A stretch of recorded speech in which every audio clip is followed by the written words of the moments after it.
What's going on, everybody? This is Chris Classic, dropping a car vlog. Hope you guys and gals are having a wonderful day. If nobody tells you that God loves you, Christ loves you, and I love you as well. I hope that you guys and gals are having a wonderful day. Like I said, I just got off of work, so about to go to Five Below bars and get some stuff to donate to families and kids in need and stuff like that. And I'm doing that for Fab Wrestling, Topaz, Titles, and Toys. That is this Sunday.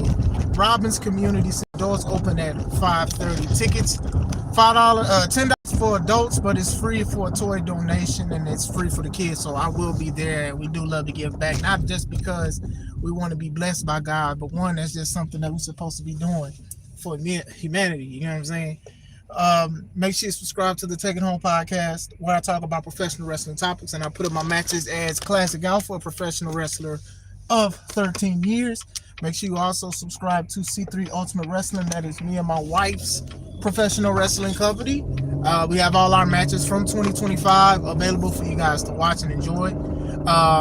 February 21st, 2026 is our first show of 2026. It's called Big Business. Get your tickets on Eventbrite now. It's in Dyer, Indiana, Harold's private venue. Tickets are $5 off currently on Eventbrite, but there'll be $5 more at the door. Bars. God bless you, Raphael. I hope everything's well with you. God bless you. God bless you. Good hearing from you. We just had John Cena, who is one of the greatest wrestlers of all time, retired last Saturday. Goldberg has retired. I know a lot of wrestlers that I started with, or wrestlers that are on the independent scene, they have retired. Some retire due to basically other ventures, some retire to injuries, and some unfortunately pass. So it's not retiring, but it's, untimely passing.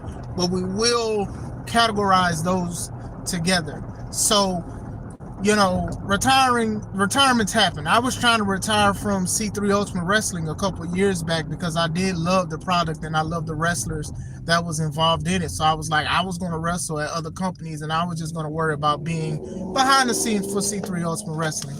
And then when an opportunity came for me to wrestle for C3, I messed myself up, my knee up. And honestly, those kind of injuries, those are also what make people retire. They want to retire because they don't want to go through that pain again. I was out of work for about 3 months. The best part about it, besides healing, obviously, was I got time to spend with my daughter, my little baby girl, because usually I'm always working or whatever like that. Sometimes I miss certain things for working. Not complaining because I have to provide for them. It's required of me to do that. But still, some people retire off of these painful injuries and stuff like that. It's other things, mental health, a whole bunch of stuff. But I wanted to talk more about the year I was injured. What's up, Robert Brown, Lafayette in the building? What's happening? What's going on, everybody else in the chat? I want to say it was 2020. I want to say it was 2020. November 14th. I did something off the top rope that I didn't practice for, and I wound up not doing right. I wound up messing my left knee up. I thought I broke my leg. I thought my knee was broke. I thought it was gone, but it was just bone bruising and a lot of swelling and stuff. So basically, I was on crutches. The doctor wanted me to do physical therapy. My wife helped me. My wife's a nurse, so shout out to my wife, of course. God's blessing. So I didn't need physical therapy and stuff like that, but my knee still does feel kind of funny from time to time. But I do feel great enough to wrestle and stuff and do practice and all of that stuff, because I felt like if I couldn't do that, then I'm not about to just try to force my body to go do something that is not meant to do anymore. And sometimes as wrestlers have a hard time doing that. A prime example, I don't know if you guys ever seen that movie called The Wrestler. I actually recommend to watch that movie. The Wrestler starring Mickey Rourke. I know it was like on Netflix or whatever. I bought the DVD. I enjoyed the movie for the ups and downs, because there are a lot of wrestlers who have dealt with stuff like that. Like, I don't want to spoil it, but something happens to him in the movie and he has to decide if he wants to continue wrestling. If not, there's a price to pay for that. Let me just say that. It's a good movie. A lot of wrestlers related to it a lot. Some people loved it, some people didn't, but still, I think that is a best thing. Yeah, shout out to Miss Classic. What's going on, 230? What's going on? Yeah, pandemic season. Yeah, that was it. Like we was like one of the only. We was on a few shows that actually had shows running when the pandemic hit, because a lot of companies, they stopped booking shows, and venues was not letting wrestling happen because of social distancing and stuff like that. But we had a great venue at the time to where we had an opportunity to wrestle, but we did it right. We made sure that people had masks on.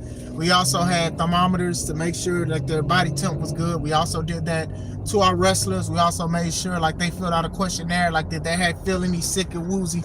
Like we did do stuff safe, but unfortunately I was not safe going off of that top rope. But still, injuries are also a big thing. But I wanted to talk about more about the older stuff. I mean, like not the older stuff, the older wrestlers. No problem, no problem. Nah, I'm driving home actually. I will meet him one day, but I'm literally just driving home.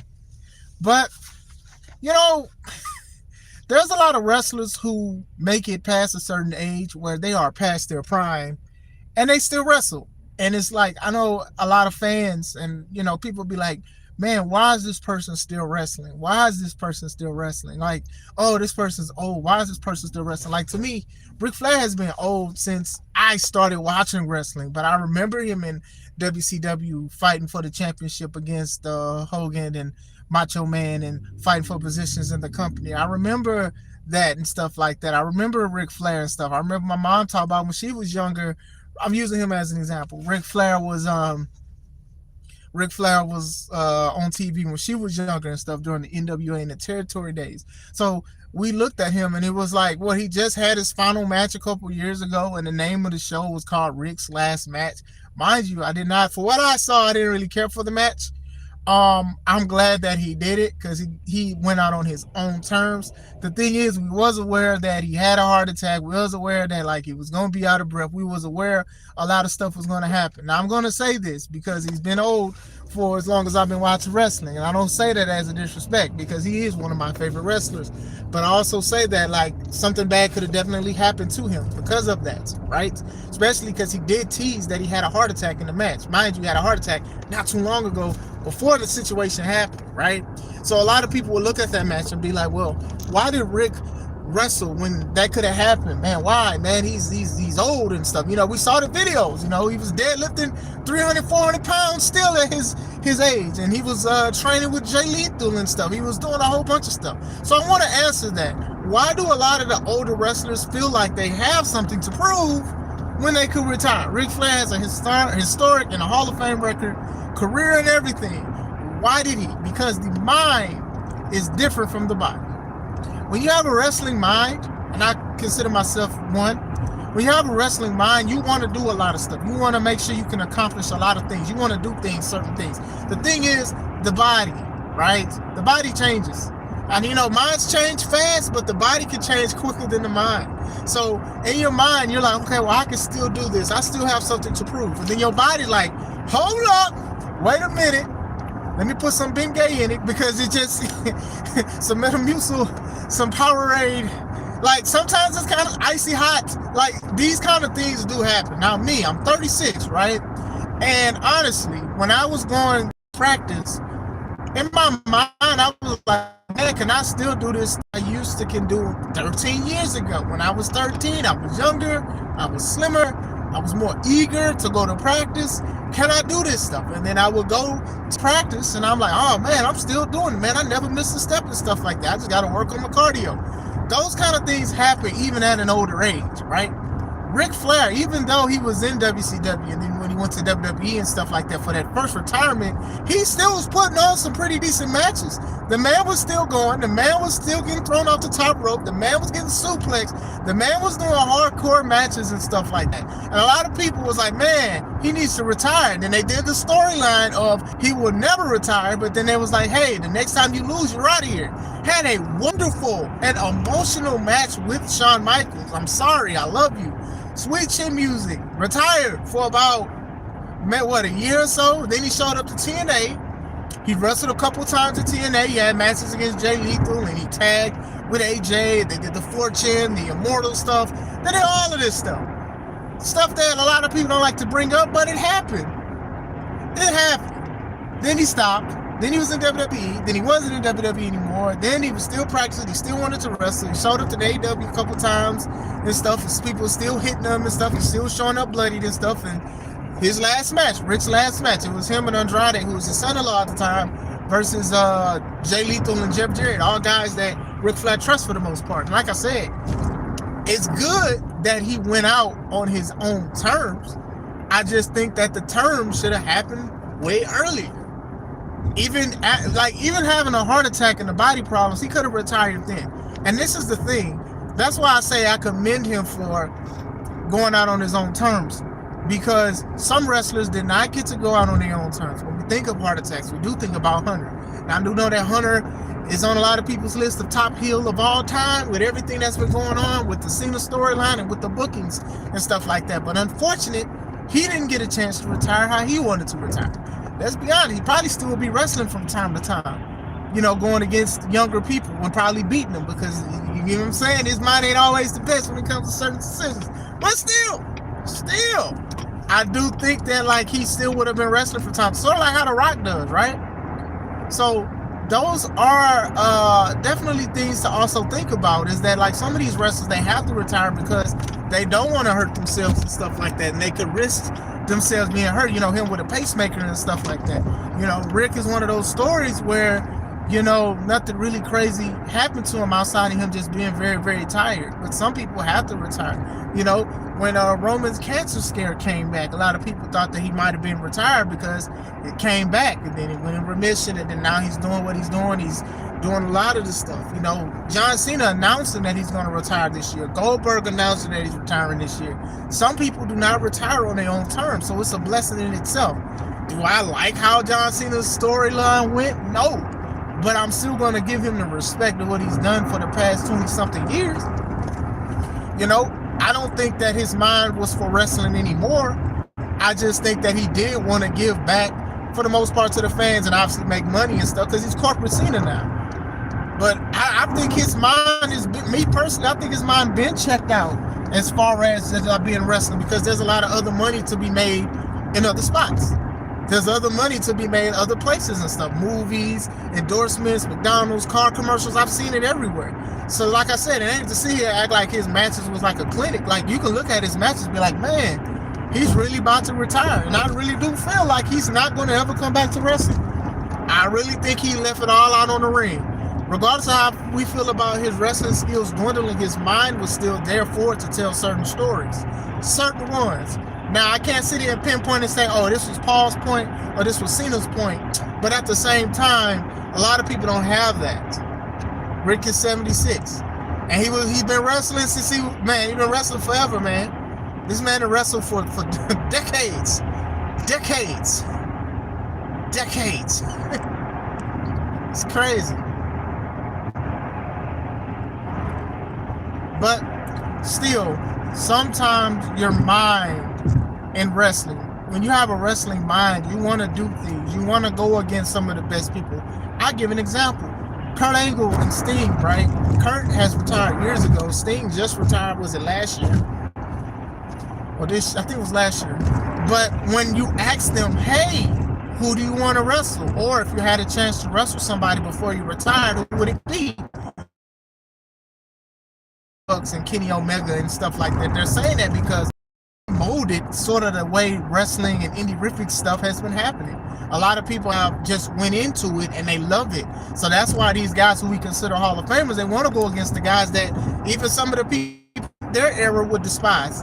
They're alright to me, but I wouldn't consider them the best. I would consider them the most popular, but still, you know, retirement in wrestling is definitely something. It's like, I know people who've retired multiple times and then they always come back to wrestle because either a wrestler comes in that wrestles like them, or they feel like, hey, you know what, I can tell a great story with this person. And it does happen a lot. Like I said, I know some people who have retired this year. Some of my homies retired and stuff like that. You know, the body is different. Sometimes other ventures, getting up and to mentally prep for wrestling. And I don't say this for you guys to feel bad. You guys know me. Ric Flair been wrestling since the 70s. He's been wrestling for a long time, man. And like I said, I feel like if he wanted to, he would actually do another show. And that goes into another point of wrestling and retirement, right? 72. That is crazy. Michael Jackson was 14. Michael Jackson was 14 when Ric Flair started wrestling. But still, that goes into my other point. With basketball and with boxing and with sanctions and all of this other stuff, people will be like, your body is not in shape to play ball. Your body is not in shape to box. For example, Evander Holyfield basically was forced to retire. Evander to this day could probably still say he still got it and still want to box, right? But sanctions and committees and stuff like that, they'll look at his age, they'll look at his blood work, they'll look at his brain, they'll look at a whole bunch of stuff, and they'll determine, hey, he's not in it. So basically, and remember, he will want to. He does exhibition matches and stuff, and he don't look that good or whatever like that. And I don't say it to diss Evander because he's one of my favorite boxers. But still, basketball players, wellness tests, and all of this stuff. You got to clear this. You got to run this. Heck, and in the military, to do this, you got to run this. You got to make that. You got to do this within a certain amount of time. You have to do a whole bunch of stuff. Wrestling is different. Wrestling promoters, sometimes they don't even care about the health of the person. They just care about making money at the end of the day, right? So it's like, if Ric Flair, let's say he wants to do a independent scene, right? He want to wrestle on the independent scene. Companies will book him to wrestle. See Red, now known as Mr. Young, he was speaking about the time where Terry Funk was like dealing with dementia and stuff like that and would forget stuff. But for some reason, he drove all the way to the airport so he can fly to an event he was booked for.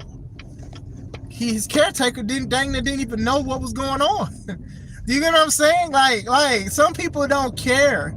I do actually. There's a lot of wrestlers who deal with an injury, and I'm like, man, there's no way you can be booked here, because I do care for the well-being of them, and then also the wrestlers that they face. Like, I actually do care. But with wrestling, it's different. There's no sanction. There's no committee. There's no stuff about, oh, well, you're not good. There's a lot of wrestlers who wrestle hurt because, one, they want to make the money, and two, they want the content, and three, you just don't know who's in the crowd to watch them wrestle, right? So those are also things to think about. There's a lot of wrestlers, I feel like I shouldn't even call them wrestlers because they don't take the business seriously.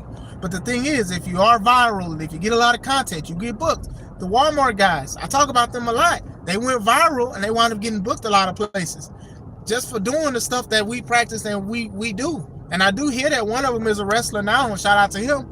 But still, Rick want to wrestle one more time, he can do it. Sting want to wrestle one more time, he can do it. Batista, don't matter how old they are. Hogan technically wasn't retired. He's passed, obviously. But that man really was trying to get his back fixed so he can go back and wrestle, because he probably felt like he had more to prove. But the thing was, the back surgeries and all of the stuff and the lawsuits, his back just never got right.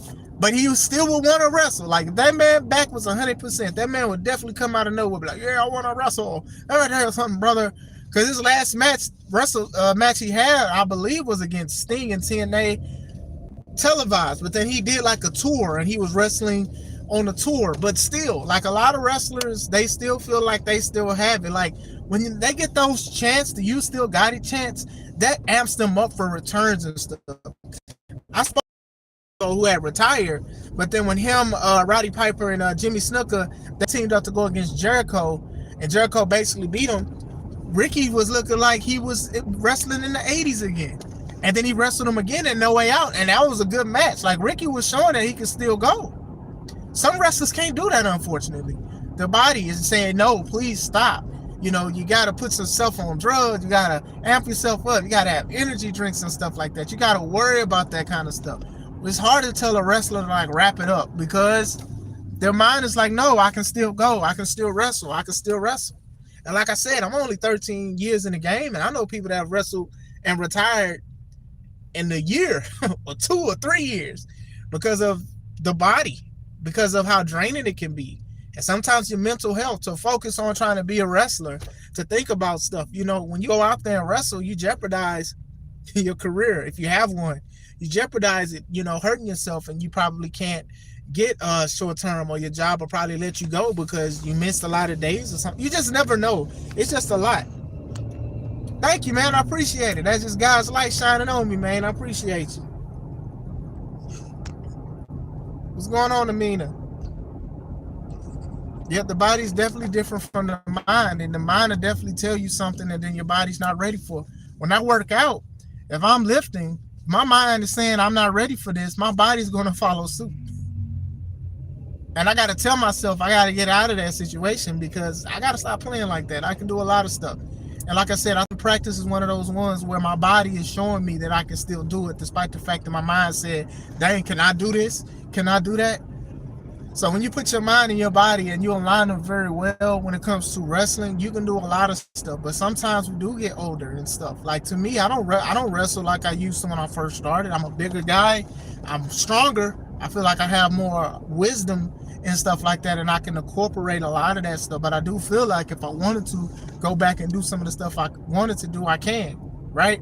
Some people don't have that opportunity. Sometimes they can't do certain things. They can't do that. And sometimes people do book these wrestlers. We'll consider them legends and Hall of Famers. They can't do what they used to.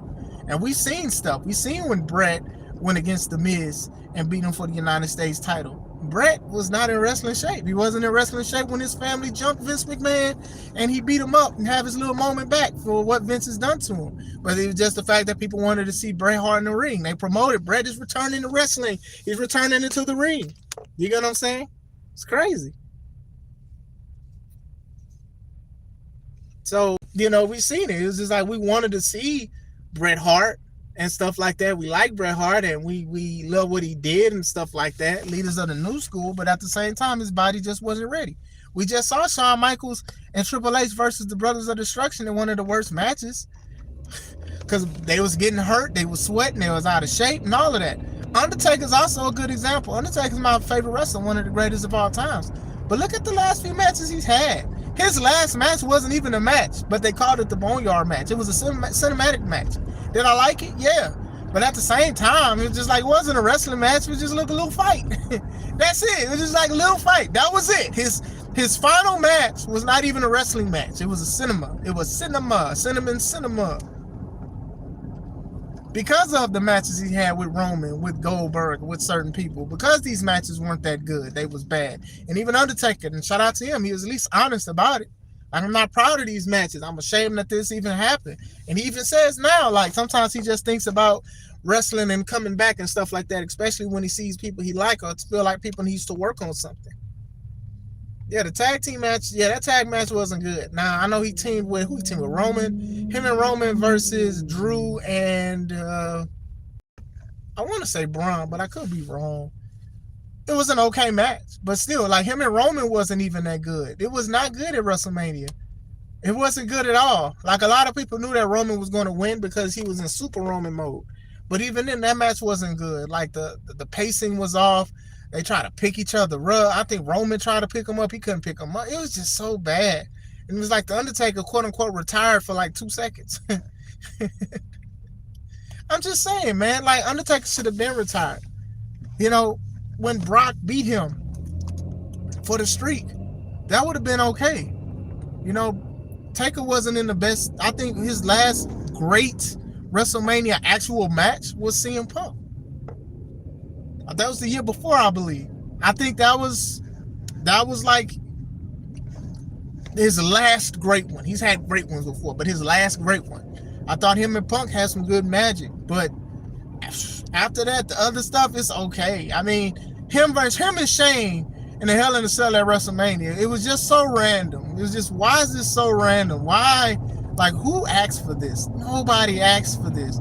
Shane jumping off the top and Undertaker moving and Undertaker having to carry this old man back into the ring to tombstone him and pin him. Like, yeah, it had moments, but at the same time, we didn't need to see it. Like, this comes from somebody who I would love to see the Undertaker basically back in his prime, but let's be honest, it's just not going to happen. His hips, he got new hips and all of this other stuff, and it's just not in the cards. It's just not in the cards. Stone Cold, he retired down near quietly. Like, the fans didn't know he was retiring when he went against the Rock at WrestleMania. Nobody knew he was retiring. I thought he was going to show up, but then he didn't. He had neck injuries and knee injuries and stuff like that, and he was good. Then he came back and he wrestled in a no-holds-barred match against Kevin Owens, a match that I thought was pretty good because that suited his style of brawling and fighting and wrestling and stuff like that, because he wasn't there to do traditional wrestling with Kevin Owens, who was also a brawler and a loose cannon person. You get what I'm saying? How you do things is very, very important.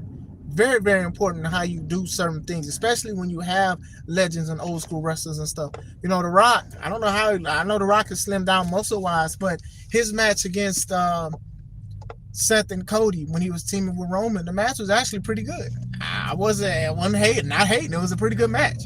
Whatever. I was worried about The Rock because The Rock usually comes out with a health scare. He usually tears a pec or something like that, but he was actually pretty good this time. So you just got to work with what you have. And sometimes as older wrestlers, when they try to wrestle and stuff like that, like I said, a lot of wrestling companies and feds, they're not going to say no to having a Ric Flair or Bret Hart or somebody that wants to still wrestle. They're not going to be against that because there's no committee, there's no sanction, there's none of that stuff.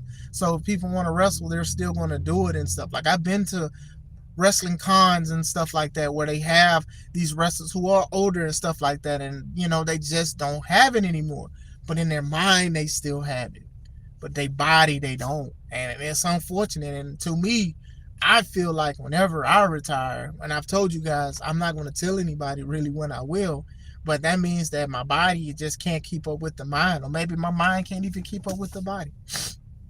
You just never know. WrestleMania 28, Triple H should have beat Undertaker. I wasn't mad that Triple H didn't beat him. I don't think that should have been Triple H. Triple H has his own stuff going on as far as history and stuff. I understand people wanted a younger person to do it, but with Brock Lesnar brought believability in beating Undertaker's streak because it was Brock Lesnar who was in the UFC and was the UFC champion and stuff like that, and was beating up some people until they learned that all you have to do is just punch him one good time and he ain't gonna do it. But still, I don't think Triple H should have won it. If he was gonna give it to somebody, maybe CM Punk if he didn't want to give it to Brock Lesnar or whatever. But still. But yeah, I did want to speak about that for a little bit. You know, I did use the thumbnail that somebody used of WWE Magazine. It had like 2 layers of wrestlers and stuff, and like the top layer is everybody that is retired. And then the bottom layer, they have a few, but it's not as much as that. Like, to me, that is crazy because I grew up watching a lot of these people. And as a wrestler myself, looking at some of these wrestlers who are older, still trying to do something to make the magic. Some of them have it and some of them don't. But that's okay. We can still love them and be grateful for what they continue to do for pro wrestling, right? But still, that's one of the things. The main thing is because the mind is different from the body, and that definitely takes a toll. It definitely makes it a lot different. But I did want to speak about that briefly. I am where I need to be, so I do hope you guys and gals have a wonderful day. This is Chris Classic. He did lose 3 times to him. Let's take it home.